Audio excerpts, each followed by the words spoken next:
Number 1 Subhadra को नहीं आसला बड़ अपडेट पूर्ण सामिल एले 8,000 हिताधिकारी सुभद्रारे पूर्ण सामिल एले 8,000 अधिक आवेदनकारी बुल रे अपट आउट होइतिबा आवेदनकारी पूर्ण सामिल एबे भी 2 लाख अधिक आवेदनकारी ई केवाईसी करना योग्य विवेचित एले मध्य अर्थ पाइबारे असुविधा एब तेणु निकट जनसेवा केन्द्र में तुरंत ई केवाईसी करने को सरकार परामर्श खूब शीघ्र चारित पर्याय प्रथम किस्ती सुभद्रा टंका प्रदान करा जिवो। सुभद्रा पोर्टाल रे नाम जोड़िबा सुविधा उपलब्ध कराଯାଇଛି। ଏହା ଦ୍ୱାରା ଯେଉଁମାନେ ଭୁଲ ନାମ ବାଦ ହୋଇଯାଇଥିଲେ ସେମାନେ ପୁନର୍ବାର ସୁଭଦ୍ରା ସାମିଲ ହେବାରେ ସୁଯୋଗ ପାଇପାରିବେ। ଏହି ସୁବିଧା ଉପଲବ୍ଧ ହେବା ପରେ ପ୍ରାୟ 8,000ରୁ ଅଧିକ ଆବେଦନକାରୀ ସୁଭଦ୍ରାରେ ପୂର୍ଣ୍ଣ ସାମିଲ ହୋଇସାରିଛନ୍ତି। ନମ୍ବର 2 ଦ୍ରୁତଗତିରେ ଦୌଡ଼ୁଛି ଭାରତ ଜାତିସଂଘ ଭାରତରେ ଜିଡିପି ଅଭିବୃଦ୍ଧି 2025ରେ 14.6% ରହିବ। ମୁଖ୍ୟତଃ ଅଧିକ ଘରୋଇ ଖର୍ଚ୍ଚ ଓ ନିବେଶ ପାଇଁ ଅର୍ଥନୀତିରେ ଅଭିବୃଦ୍ଧି ଏଭଳି ସ୍ତରରେ ରହିବ ବୋଲି ଜାତିସଂଘ ପକ୍ଷରୁ ପ୍ରକାଶରେ ବିଶ୍ୱର ଅର୍ଥନୀତି ପରିସ୍ଥିତି ଓ ସମ୍ଭାବନା 2025 ରିପୋର୍ଟରେ ଦର୍ଶାଯାଇଛି।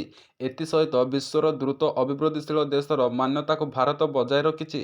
ଭାରତର ଉଚ୍ଚ ଅଭିବୃଦ୍ଧି କାରଣରୁ ଦକ୍ଷିଣ ଏସିଆର ଅର୍ଥନୈତିକ ଅଭିବୃଦ୍ଧି ଭଲ ରହିବ ବୋଲି କୁହାଯାଇଛି। ଦକ୍ଷିଣ ଏସିଆ ଅଞ୍ଚଳରେ ନିକଟରେ ଭବିଷ୍ୟବାଣୀ ଦୃଶ୍ୟପଟ ଭଲ ରହିବ ବୋଲି ଆଶା କରାଯାଇଛି। 2025ରେ ଅଭିବୃଦ୍ଧି 5.7% ଏବଂ 2024ରେ 6% ରହିବ। ଭାରତର ଦୃଢ଼ ପ୍ରଦର୍ଶନ ସହିତ ଭୁଟାନ ନେପାଳ ଓ ଶ୍ରୀଲଙ୍କା ଅର୍ଥନୀତିରେ ସୁଧାର କାରଣରୁ ଏହା ହେବ। 2024ରେ ଭାରତୀୟ ଅର୍ଥନୀତି 6.8% ହାରରେ ବଢ଼ିଥିଲା। 2025ରେ ଏହା 6.6% ହାରରେ ବଢ଼ିବ।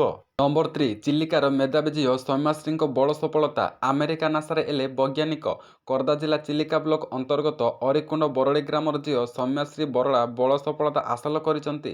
ଡକ୍ଟର ସୌମ୍ୟାଶ୍ରୀ ବରଳା ନାସାରେ ବୈଜ୍ଞାନିକ ଭାବେ ନିଯୁକ୍ତି ପାଇଛନ୍ତି।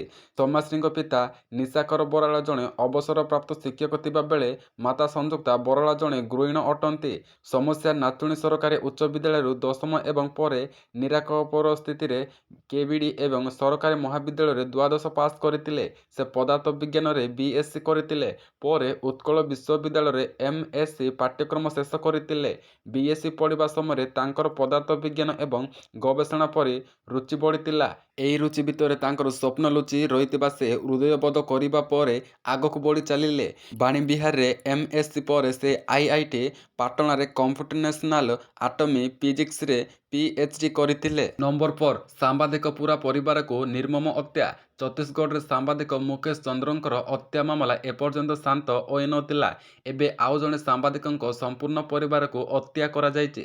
ଶୁକ୍ରବାର ସୁରଜପୁର ଜିଲ୍ଲାରେ ସମ୍ପତ୍ତି ବିବାଦରେ ଯୋଗୁଁ ଏକ ଜାତୀୟ ଗଣମାଧ୍ୟମର ରିପୋର୍ଟ ସନ୍ତୋଷ କୁମାର ଟପ୍ପଙ୍କ ସମ୍ପୂର୍ଣ୍ଣ ପରିବାରକୁ ନିର୍ମମ ଭାବରେ ହତ୍ୟା କରାଯାଇଥିଲା। ଏହି ହତ୍ୟା ଘଟଣା ପରେ ସମଗ୍ର ଅଞ୍ଚଳରେ ଚାଞ୍ଚଲ୍ୟ ଖେଳିଯାଇଥିଲା। ଶୁକ୍ରବାର ସୁରଜପୁର ଜିଲ୍ଲାରେ ସମ୍ପତ୍ତି ବିବାଦ ଯୋଗୁଁ ଏକ ଜାତୀୟ ଗଣମାଧ୍ୟମର ରିପୋର୍ଟରେ ସନ୍ତୋଷ କୁମାର ଟପ୍ପଙ୍କ ସମ୍ପୂର୍ଣ୍ଣ ପରିବାରକୁ ନିର୍ମମ ଭାବରେ ହତ୍ୟା କରାଯାଇଥିଲା। ଏହି ହତ୍ୟା ଘଟଣା ପରେ ସମଗ୍ର ଅଞ୍ଚଳରେ ଚାଞ୍ଚଲ୍ୟ ଖେଳିଯାଇଛି। ମୃତକଙ୍କ ମଧ୍ୟରେ ସାମ୍ବାଦିକ ସନ୍ତୋଷଙ୍କ ବାପା ମା ଓ ଭାଇ ଅଛନ୍ତି। ନମ୍ବର 5 ନାଲି ଆଖି ଦେଖାଇଲା ବାଂଲାଦେଶ ଭାରତର ନିମନ୍ତ୍ରଣକୁ ପ୍ରତ୍ୟାଖ୍ୟାନ କଲେ ୟୁନୁସ ସରକାର। ପାଣିପାଗ ବିଭାଗ 150 ବର୍ଷ ପୂରଣ ଉପଲକ୍ଷେ ଭାରତରେ ଆୟୋଜିତ ହେଉଥିବା ସେମିନାରରେ ବାଂଲାଦେଶ ଅଧିକାରୀମାନେ ଯୋଗ ଦେବେ ନାହିଁ। ୟୁନୁସ ସରକାରଙ୍କ ବାଂଲାଦେଶର ଅଧିକାରୀମାନେ ସରକାରୀ ଖର୍ଚ୍ଚରେ ଅଣ ଅତ୍ୟାବଶ୍ୟକୀୟ ବିଦେଶ ଯାତ୍ରା ଉପରେ ପ୍ରତିବନ୍ଧକ ଲଗାଇ ଭାରତ ସରକାରଙ୍କ ନିମନ୍ତ୍ରଣକୁ ପ୍ରତ୍ୟାଖ୍ୟାନ କରିଥିଲେ। ଆଇଏମଡିର 150 ବର୍ଷ ପୂରଣ ଉପଲକ୍ଷେ ଦିଲ୍ଲୀରେ ଏକ ସେମିନାର ଆୟୋଜନ କରାଯାଉଛି।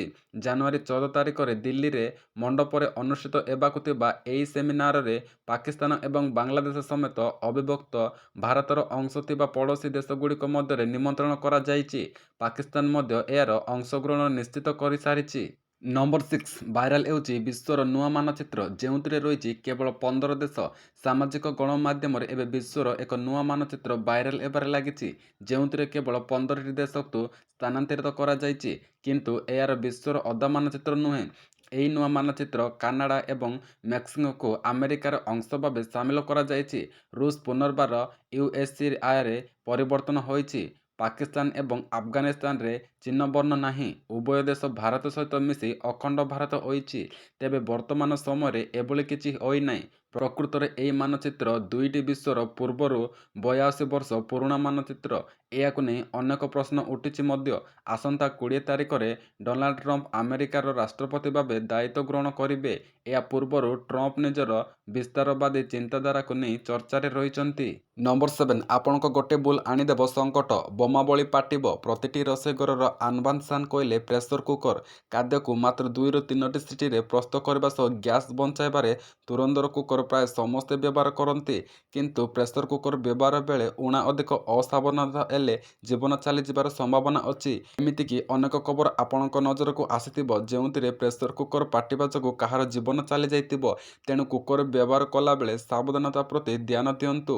କୁକରରେ ଖାଦ୍ୟ ପ୍ରସ୍ତୁତ କଲାବେଳେ ଏହାକୁ ସମ୍ପୂର୍ଣ୍ଣ ଭର୍ତ୍ତି କରନ୍ତୁ ନାହିଁ ଏବଂ ପାଣି ମାତ୍ରା ଠିକ୍ ରଖନ୍ତୁ।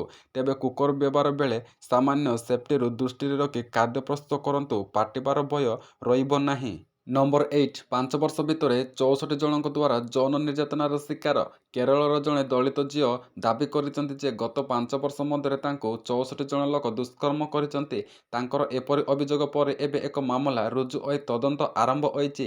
ନାବାଳିକାଙ୍କ ମୁହଁରୁ ଏକଥା ଶୁଣିବା ପରେ ଶିଶୁ କଲ୍ୟାଣ କମିଟି ଅଭିଯୋଗ ପରେ ପଟ୍ଟନମରେ ଥିବା ପୁଲିସ ଏହି ମାମଲା ରୁଜୁ କରି ତଦନ୍ତ ଆରମ୍ଭ କରିଛି।